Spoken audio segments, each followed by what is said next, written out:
Después de esto, voy a ser conocido como el Capitán Cruda Realidad. ¡Sálvenos, capitán! ¡Hola! Esto que ves aquí es el emulador de terminal. Tal vez lo hayas visto en Windows en uno de esos tutoriales raros que hay en internet. Algo que siempre se remarca al aprender del funcionamiento de un sistema operativo distinto al que ya conocemos es que no todos tienen el mismo grado de complejidad de uso. Uno siempre va a ser más fácil o difícil que otro y viceversa. Si uno te dice que es posible utilizar Linux sin necesidad de la terminal, te está diciendo una parte de la verdad. Porque sí, es posible que estés utilizando Ubuntu y lleves 364 días, casi un año, sin usar la terminal de GNOME. Pero créeme que ese día tarde o temprano llegará. A ver, hay funciones que son exclusivas de la terminal, así como una gran mayoría que no. Y voy a arriesgarme a que todos me funen. Voy a medio matar el mito de que se puede utilizar Linux 100% sin necesidad de la terminal. ¿Qué pasa si buscamos tutoriales de Windows? Encontraremos soluciones con herramientas gráficas, siempre. Pero, ¿qué pasa si lo hacemos con Linux? Pues todo se resume en la terminal. ¿Cómo instalar programas? La terminal. ¿Cómo cambiar la prioridad de arranque del GRUB? La terminal. ¿Cómo saber cuántos núcleos tiene mi procesador? La terminal. ¿Cómo derrotar a Thanos y a matar a Uchiha? La terminal. ¿Cómo hacer que ella me ame? La terminal no sirve para eso. Terminal por aquí, terminal por allá. El caso es que la mayoría de la documentación de varios productos enfocados a Linux están enfocados al uso de la terminal. Esto se debe a que al haber muchos sistemas operativos derivados de X sistema, el programa que cumple dicha función varía con cada escritorio, valores predefinidos, etc. Pero como dije, la mayoría de funciones de Linux no necesitan la terminal para aplicarse correctamente, por lo que en tareas básicas no necesitarás la terminal. Pero si subimos de nivel un poco más... Imagina que quieres instalar OpenShot en Debian. La aplicación disponible en los repositorios no está del todo actualizada. Necesitas de las funciones actuales del programa, pero no puedes instalar directo desde el repositorio de la aplicación por errores en las dependencias. Solo quedaría instalar la versión Flatpak o la versión de Snap. Si bien la versión Snap será fácil de instalar desde Synaptic, en caso de tenerlo preinstalado, eso sí, la versión de Flatpak requerirá de la adición de repositorios de Flathub para un funcionamiento correcto. Y adivina cuál es la única forma para añadir los repositorios. Sí, la terminal. Si bien muchas distribuciones ya tienen estos paquetes por defecto como Ubuntu con Snap o Linux Mint con Flatpak, eso nos salva de la otra forma de instalar un paquete. La compilación consiste en construir e incorporar el código fuente para adaptarlo al sistema operativo en turno. Es útil para instalar paquetes fuera de los repositorios de una distribución o que no cuenten con un formato como el de PKG, pero que, al abusar de ella, podría traer un serio desgaste en el hardware a largo plazo. Para compilar un comprimido se necesita de las Build Essentials, en el caso de Debian, Ubuntu y derivadas. Pero para poder compilar un programa correctamente se requiere de la línea de comandos. Y sí, la terminal otra vez. Si bien paquetes de uso muy común como editores de texto, suites de ofimática, entre otros, ya vienen con el formato de paquete en turno por defecto, o el caso de Firefox que ya viene precompilado y solo se tiene que mover a la carpeta de programas y crear su respectivo lanzador, es probable que dependiendo de las necesidades del usuario en turno se necesite compilar un paquete.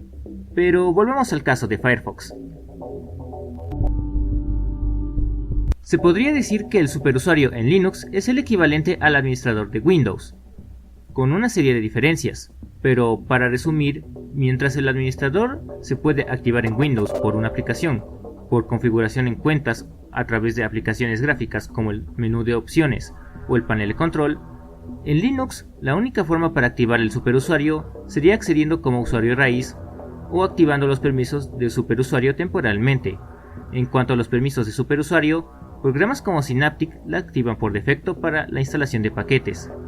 pero programas que pueden requerir de dichos permisos como el explorador de archivos, con excepción de Dolphin, no la integran gráficamente para mover archivos fuera de la carpeta personal, por lo que la única forma de activar dichos permisos sería con el comando sudo en la terminal. Esto puede frenar al usuario común al intentar instalar Firefox, OpenShot, Champ, entre otros, ya que sí o sí requieren del superusuario para instalar dichos programas para todos los usuarios si se necesitaría de la terminal indirectamente. Aparte del superusuario, hay funciones que se limitan al uso de la terminal, por ejemplo, la configuración del group, que requiere del superusuario además de recargar el group desde la terminal para su correcta configuración. En el caso de utilizar Linux en Dual Boot con Windows, la hora y la fecha de ambos no coincidirá por defecto gracias a que cada uno obtiene la hora de forma distinta, y que para arreglarlo se requiere de un comando como el que se ve en pantalla. Y si bien Ubuntu y Linux Mint y algunas otras tienen aplicaciones que se encargan de tareas como la automatización del software, una tienda de aplicaciones, etc., en otras como Debian se hace todo desde la terminal. Y así pueden haber más, y dependiendo de la distribución, la indispensabilidad de la terminal crece, pero no todo es malo. Con todo lo antes dicho, parecería que Linux depende más de la terminal que otros sistemas operativos, y en parte es cierto. Pero, ¿qué tan difícil es usar la dichosa terminal? Pues basta con decir que es más difícil instalar los servicios de Google en un Huawei que escribir comandos en la terminal. Hay que aclarar una cosa, lo que suele componer un comando no son una variedad de elementos, solo se necesita saber que se comienza con la orden, seguido de la opción, el argumento y, dependiendo de los permisos necesarios, incluir también sudo antes de todo eso. Ese es el comando. Lo mismo al abrir un programa con permisos de superusuario. Sería sudo seguido del nombre del explorador de archivos. Es bastante fácil. Hay más comandos como estos, pero ya para concluir, la terminal de Linux no es tan difícil de usar como se podría esperar. Hay cosas en Linux que no se pueden hacer sin una terminal, pero no son muchas. Es posible usar sistemas como Ubuntu, Linux Mint, entre otros, sin necesidad de la terminal, pero también hay otras distribuciones en donde este elemento es indispensable. Es recomendable usar Ubuntu si se requiere empezar a aprender de Linux desde lo básico hasta llegar a Arch o Gentoo, o también usar Linux Mint si no se busca aprender sobre Linux y solo se busca un sistema estable que no requiera del pago de una licencia. También recomiendo perder de poco a poco el miedo a la terminal.